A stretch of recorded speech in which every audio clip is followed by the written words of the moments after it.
Before highways and railroads, how did people get across the country?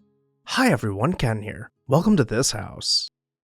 Starting in 1811, a group of fur traders tirelessly carved out the Oregon Trail to cross the vast wilderness of the New World. After nearly 30 years of chopping through forest and plains, the 2,170-mile-long trail connected Missouri to Oregon, allowing wagons to traverse the great interior of the United States. One such traveler on this trail was Ezra Meeker, a man who had been born into a humble Ohio family in 1830. In his 20s, he set out with his ox-drawn wagon in search of the American dream, heading out west to claim land and give his wife and newborn son a chance at a good life.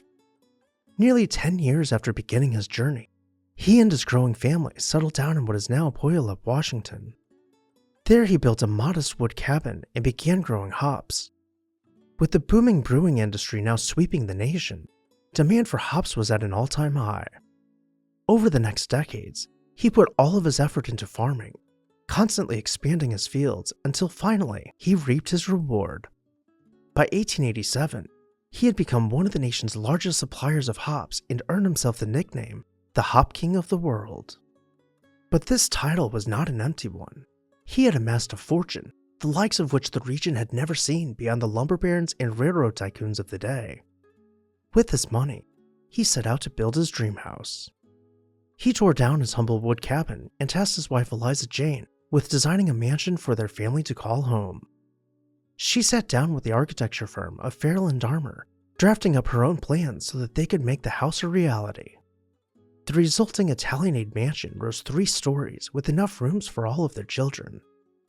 In addition to premium features, such as balconies, a porte-cochere, and a widow's walk, their home would become the first in the region to boast indoor plumbing with both hot and cold water. After 4 long years of construction, with artisans adding finishing touches both inside and out, the mansion was completed in 1890, just in time to host their youngest daughter's wedding from the veranda. Entering the Ezra Meeker mansion, we arrive in the stair hall, facing a monolithic, hand-carved newel post below a stunning hand-stenciled ceiling. As we turn around, we see the double doors illuminated by the sun pouring through its inlaid leaded stained glass panels. Let's take the passageway to our right, sliding open pocket doors to reveal the large parlor. The frieze in this room follows the same design motif as the widow's walk adorning the roofline, creating a cohesive tie to the home's facade. Anchoring the room visually, a large fireplace crafted from imported Philippine mahogany is inset with handmade encaustic tiles. This artistic styling continues into the library, transitioning the wood type now to California redwood.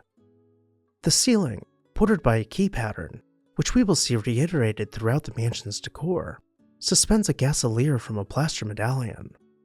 Next we will find our way to the dining room, glowing with red oak paneling skirting the walls. As we begin taking a closer look at the details in this room, we will notice that below the fireplace, the wood floors are arranged in concentric, octagonal rings, following the shape of the room. Every room of the house was finished out with only the finest and most modern finishes of the time. The kitchen boasted state-of-the-art appliances cozied up to cedar beadboard paneling. The Meekers would start every day sitting down in their morning room, enjoying the early light of the day. While this room appears mostly intact, we will note that at one time, there would have been an ash picture rail running just below the frieze. And when the family was hosting special guests, they could entertain from the small parlor, which was finished out in black English walnut. From artisan plasterwork to expensive textiles, this room showed off the family's wealth. The colors all blend together to create a tranquil mural up on the ceiling, while down below, the most ornate fireplace in the house captivated each guest.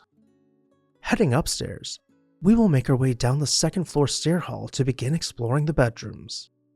Unconventionally for the time period, Ezra and Eliza shared the same bed in their shared suite.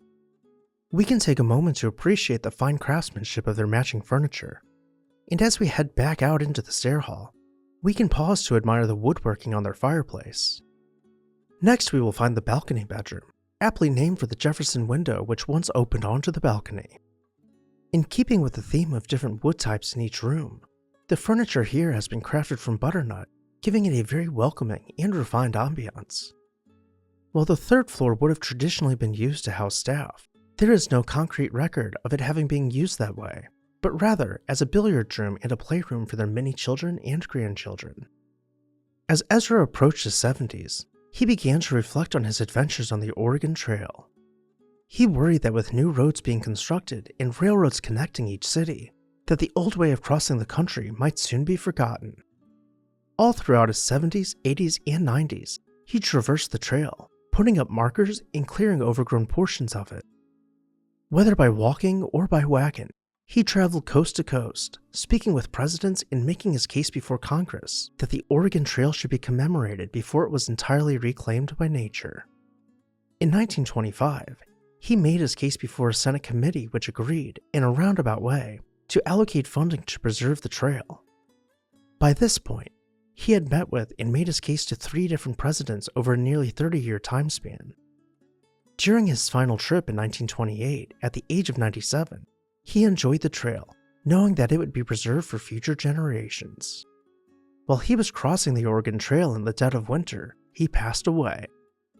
Thanks to his persistence in bringing his case in favor of preservation before 3 decades worth of administrations, future generations will be able to trace the steps of their ancestors along the Oregon Trail. Which room of the Ezra Meeker mansion was your favorite? Let me know down below in the comment section, and while you're there, make sure to hit that subscribe button so you never miss an exciting episode of This House.